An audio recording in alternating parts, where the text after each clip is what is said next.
Good morning, and welcome to A Glimpse of the Feminine. I'm your host, Tracy, and it's February. February is Heart Health Awareness, and it's Congenital Heart Disease Awareness Month as well. And for those of you that don't know, I have a son who has complex congenital heart defects, and so I am going to spend a little bit of time each episode this month just giving a fact about heart defects, or next week I'm going to spend the whole episode on congenital heart defects. I'm going to share a little bit of his story and talk a little bit about how having a medically complex child can affect your life, and just spend a little bit of time raising awareness. Since the Super Bowl is this coming Sunday, the little fact I'm going to share today is that on average, a Super Bowl game lasts 3 hours and 44 minutes.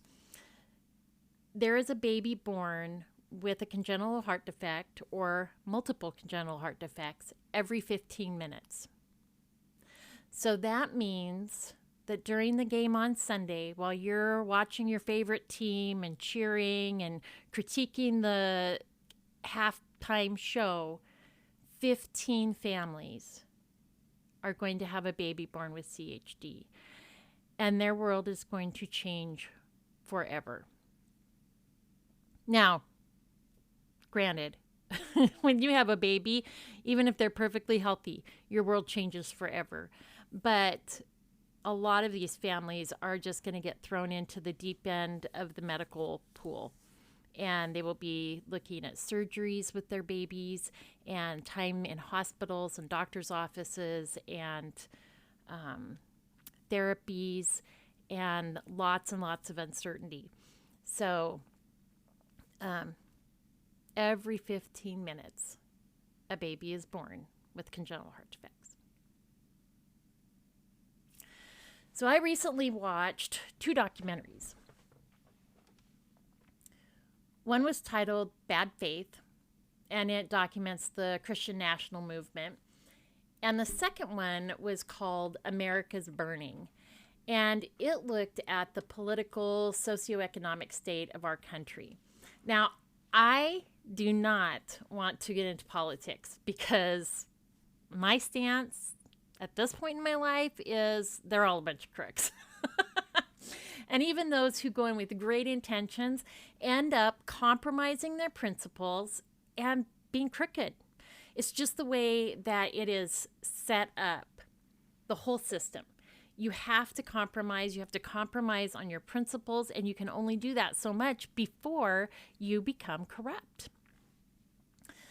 So anyway, I felt like the things that these 2 documentaries talked about tied in so well with what I've been talking about over the last few weeks. I don't know that I do know that people feel like, what difference does it make? The political machine is so large, it's such a behemoth, that what difference can I make? What difference does my vote make? And honestly, anymore,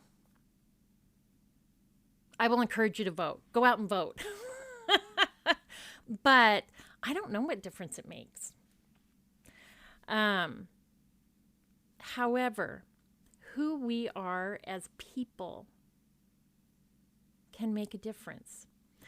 We might only make a difference to the person next to us, but we can make a difference. And as we endeavor to live a life where we are making connection and listening to people and being kind, we can enact change. And it has been shown in studies that those types of things are exponential. So I'm in the store and I smile at somebody who's having a bad day. And maybe that, like, oh, yeah, somebody smiled at me. And then they in turn smile at somebody else or speak kindly, or like all these things have a snowball effect. And so these two documentaries were so interesting in the way they talked about how we are affected by what we're told. So I've been concerned for a long time about the lack of courteous discourse in our country, right? It used to be you could sit down at the dinner table and you could disagree with people and you could have a back and forth and maybe never come to any agreement, but you also walked away friends. If you were friends when you sat down, you were friends when you walked away. And that has disappeared. If you disagree with somebody on just about anything, they likely will stop talking to you. If you are on my side of this issue, then you are obviously a morally corrupt person, and I am not going to give you space in my life. Now, there are a few things that, yeah, like if somebody's just plain toxic or if they are abusive, then yeah, I'm probably not going to give them a lot of space in my life. However, if I ran into them at the store or had to have a conversation with them, I would likely be at least cordial because that's just how I am. But lots of people are implementing this way of thinking in regards to political ideologies and issues of what laws should and shouldn't be, and all kind like things that we should be able to disagree on and still connect and still have conversations. Because if we isolate ourselves with only people who think the way we think, we atrophy in our thought process and in growth as a person. We grow when what we believe is challenged, because then we're either going to go, oh, actually, yeah, like that makes sense. Maybe I wasn't thinking correctly there. Or we are going to be solidified in that conversation by like, no, actually what I believe is that's what's logical, that's what makes sense, that is the right. And so when we take that discourse out of our life, then we're left in an echo chamber, and we don't grow in an echo chamber.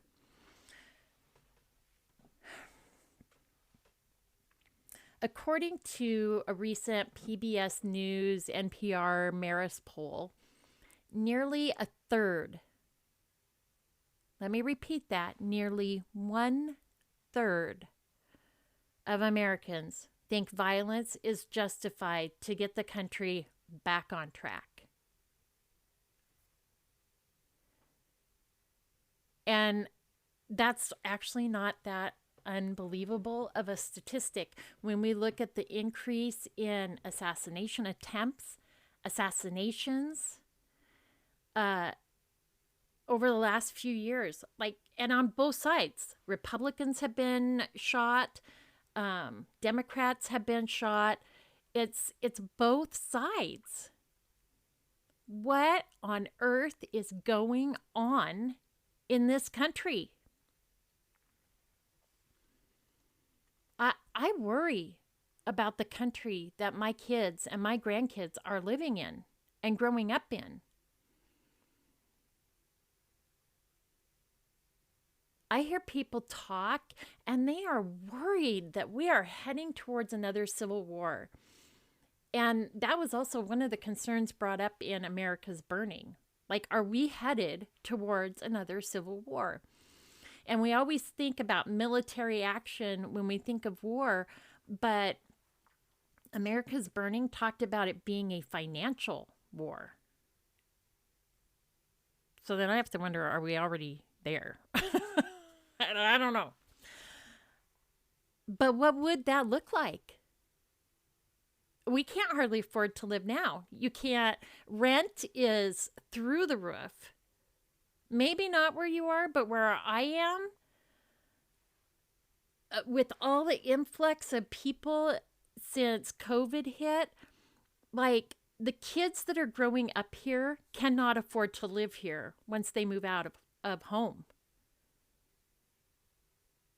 Rent is so astronomical, and you can't even do, like I'm old, so but when I was a young person, quite often what people would do is, if they couldn't afford rent, they would just, a bunch of friends would get together and they would rent a house. But you can't even do that now because a studio apartment's going for over $1,000 a month. It's ridiculous. And then you add in the price of gas and the price of fuel.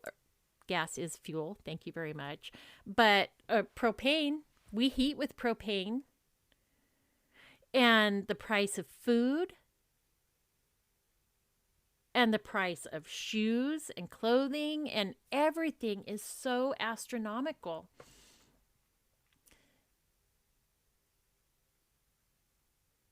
And economics and culture are inseparable because our economy ends up being an expression of our culture. So what does our economy right now say about our culture?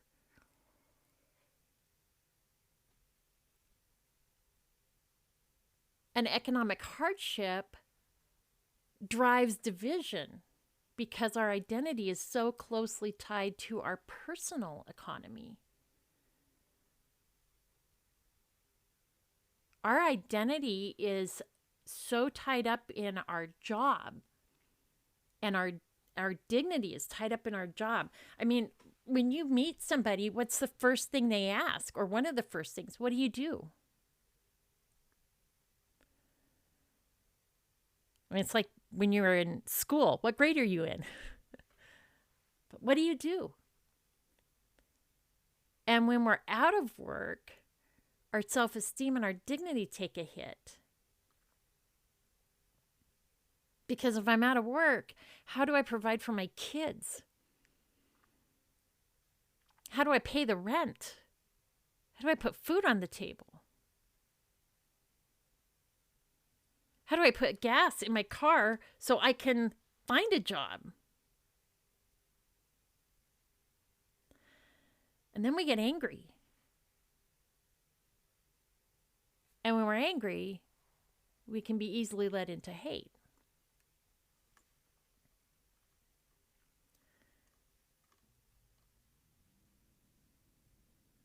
Anger and hatred, division, they're all running rampant right now. And the economic hardship creates the perfect atmosphere. And then you have political parties that encourage and bait us into being more angry and hating those who are other than we are, or who we can blame for what the economy is.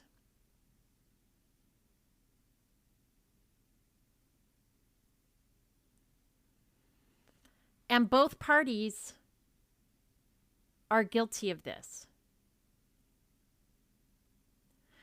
News agencies are complicit. Who can we trust? You can't trust the mainstream media to give you the truth. You can't trust the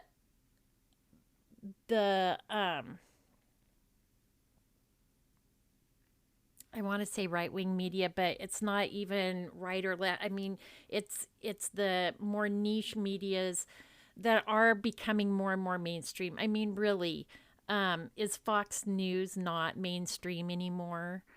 All these but you've got all these news outlets that are more interest driven, but none of them are giving us the truth. It's all skewed to whatever their political views are, whatever their agendas are. So depending on what news outlet you're looking at depends on what you're being told. So, an incident happens and the mainstream media is going to say, oh, XYZ, did you know this? Did you know that? This is terrible. And then you go over here to a specialty news source and they're going to give you a totally different, oh, that's really not what happened. This is what happened. And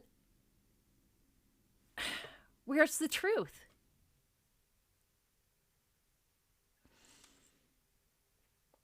Probably somewhere in the middle.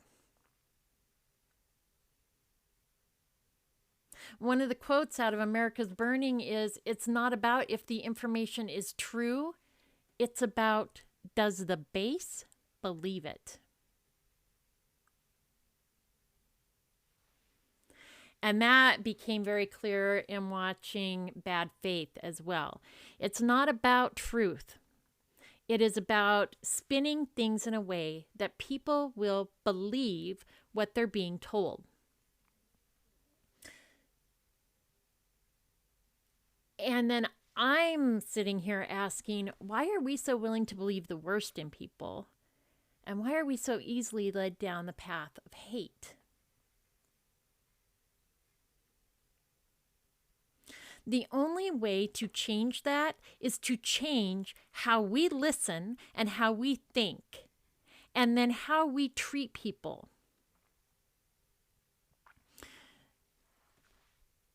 When all the Black Lives Matters rioting and stuff was going on, and all the, there were major cities around the country that had these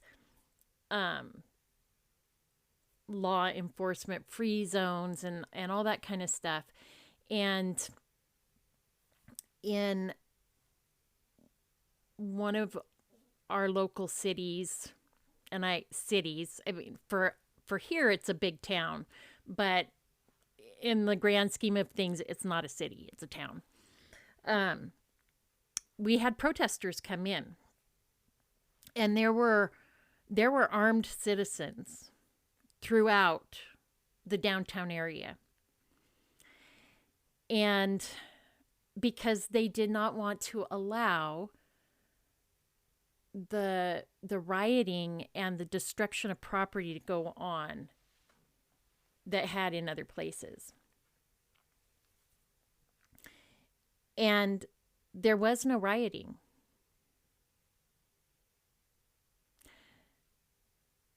And after all was said and done, there were all kinds of stories about, these guys were armed, but they were also meeting people on a level plane, like they were talking to people and they were having conversations and they were offering to take them, do you need a ride here or there or whatever? And so not only was rioting averted, but connections were made.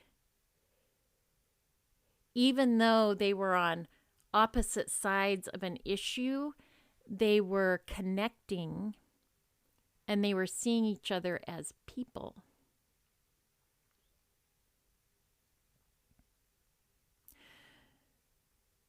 Why have we lost that in our society? The biggest impact we can have is by treating people kindly, listening to them. It is so easy for us to not even try to understand. And this is on both sides.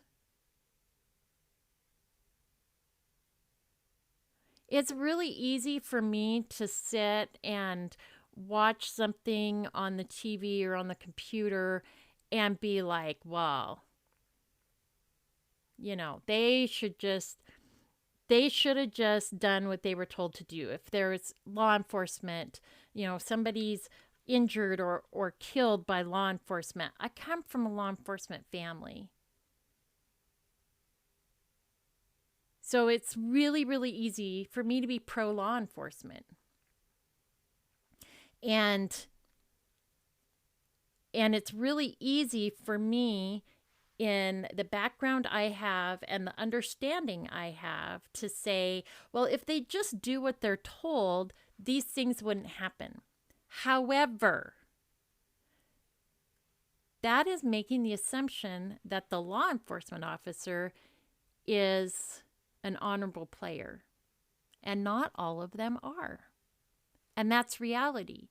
And the reality for somebody of color is they have watched people in their communities be killed and be beaten and abused by law enforcement. So they are going to naturally be more distrustful. Instead of me coming at them with judgment, I need to try to sit down with them and have conversations and understand that their lived experience is different than my lived experience.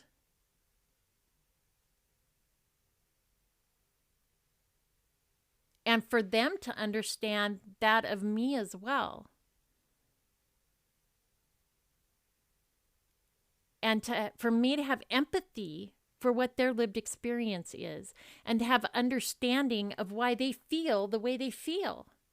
Do I have to agree with them? Absolutely not. However, as I listen to them and I try to have understanding of what their lived experience is, very likely my perspective will change as well. I'm still going to be pro law enforcement because a lot of those guys are good people. They're just out there doing their best, trying to protect the populace. A lot of the laws that are in place, that's not the officer's fault. And a lot of them should not be. A lot of those laws should not be. They're just money grabs. Let's just agree on that right now. But he's just doing his job. Are there officers that step over the line and they're no longer doing their job? They're just being abusive dicks? Oh, yeah. Oh, yeah. Am I supportive of that? Oh, no. Let's do that job with honor.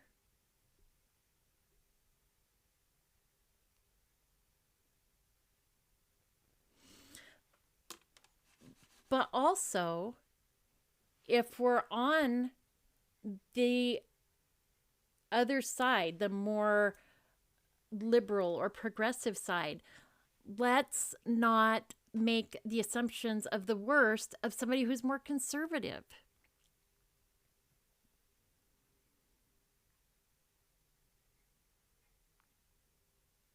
And I'm just speaking from my own experience.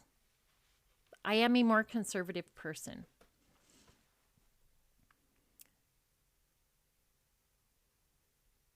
There have been a lot of years where somebody would have looked at me and gone, well, she didn't even care. And it wasn't necessarily that I didn't care, but I didn't understand. And going back to, it's not about if the information is true, but does the base believe it? I believed a lot of what I was told.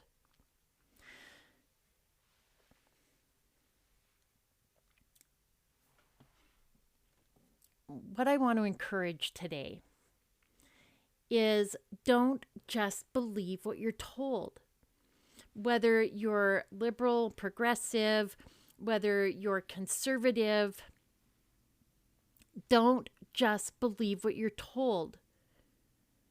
The people who are in power on whatever side of the aisle you're on don't care. All they care about is power. The people in the news media don't care. They're tied into the power and they want to keep the power. Now, I'm not saying be cynical and just throw your hands up in the air and be like, well, then it doesn't make any difference. It does make a difference. But the way we push back is by taking a step back.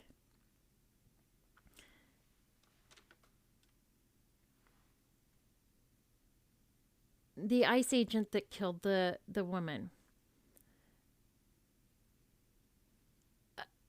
Both sides wanted their base to be angry and to hate.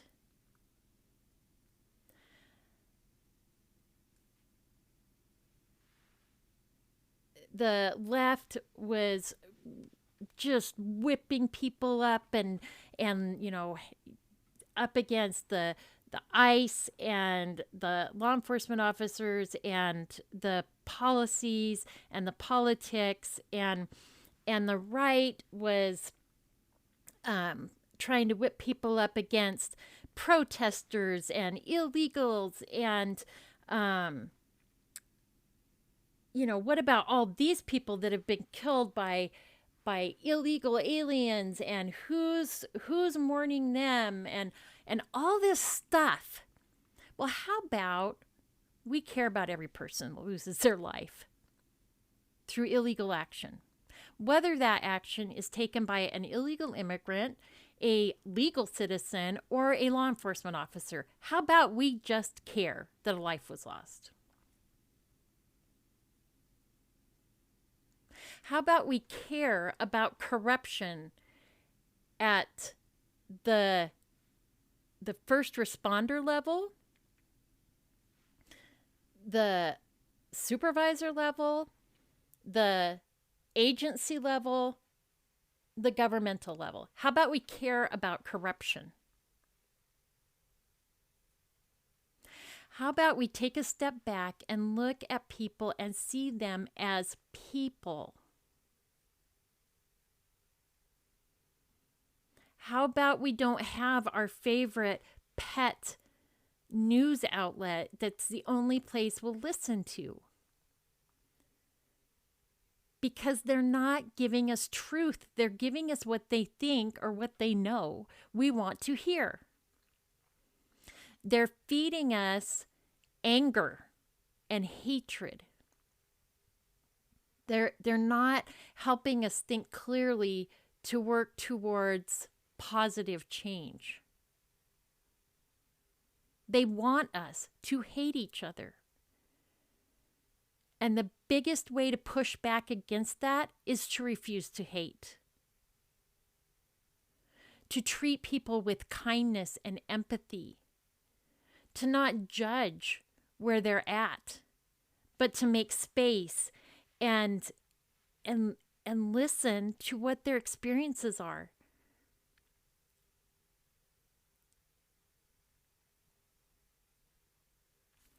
I've got two quotes I want to pretty much end this with. One is from singer and songwriter Pink, who I love. Pink said, "Don't be a dick. That is my boundary, is you can be yourself, and you don't have to be who I think you should be or who I want you to be or anything that I think. Be your own self. Fly your own flag. Just don't be rude and care about others."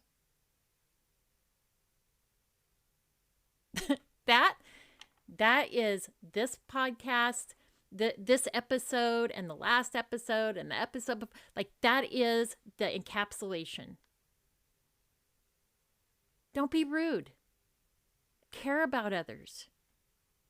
It's really, truly not that hard. If we look at people and see people instead of ideologies or political parties or lifestyles or whatever, if we just see people and make connection, that is how we change this culture.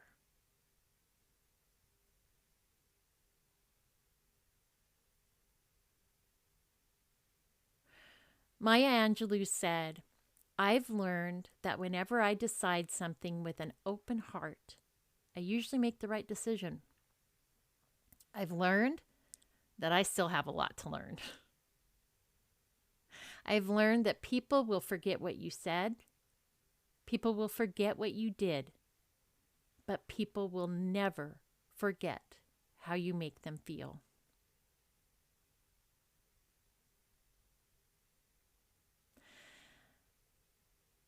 That is one of the things I've noticed as I've gotten older. When I was young, I was very sure of how right I was about things. I had an opinion on everything. You might think I still do. But I was right in every opinion I had. And the older I have gotten, the more healing emotionally and mentally that I have gotten, the more I realize I still have a lot to learn. There's a whole lot that I don't know.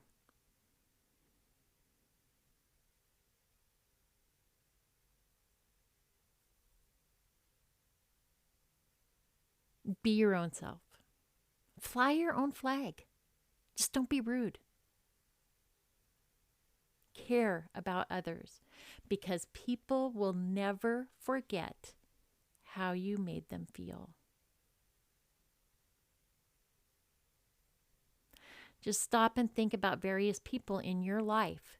People who have made you feel cared about, seen, understood, and people who have made you feel shame and like you didn't matter or like you were in the way. We all have both kinds of people in our life. Sometimes we can remember specific things said, but usually it's just, I've got somebody like that. Like I know they think that I am a crappy mom. I can't give you specific instances of what they've said to me, but I know without a shadow of a doubt that is how they think of me. And they have said things. They've said things and they've done things. But I can't tell you specifically what they are, but I know how I feel when I'm around them. I know exactly what they think. So remember that when you are interacting with people, they know. They know.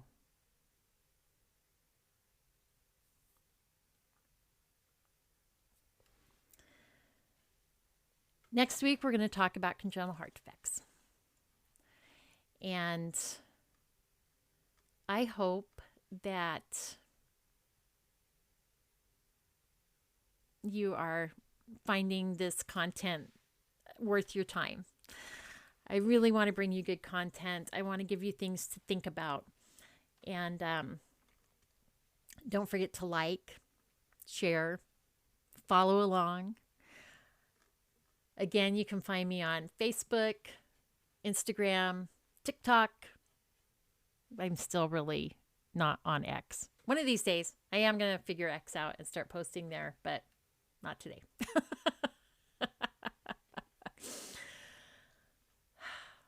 I will put information on those 2 documentaries in the show notes. And until next time, take care.